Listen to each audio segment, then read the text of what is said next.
So hello guys, so today ay itatrial lang natin yung ating bagong board para sa ating coin counter and ang ating bagong display na mas malaki na. So first trial to ng ating bagong board, so pinakalagay din naman dyan nating brand na LX Hub and ang ating screen ngayon ay 1.3 na compared dun sa 0.96 na maliit. So first trial lang to since babagong dating lang din tong board na to and babagong itatrial namin yung buong parts. So, i-power up muna natin. And yung casing nga pala niya, since ito ay naka-case para doon sa may maliit na OLED. So, maliit siya. So, pinatong ko muna dyan. Papalakihin natin yung case na yan. So, ayun, nag-loading and button start na. So, animation ng ating display. So, makita natin, coin status, standby, and coins ay 0.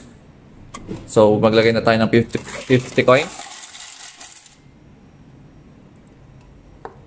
So, pag pinut ko ng button, dapat magka-count na siya.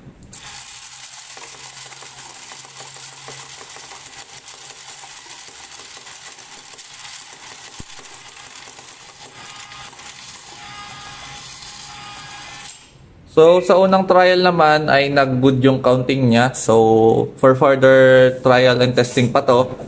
So, stay tuned guys.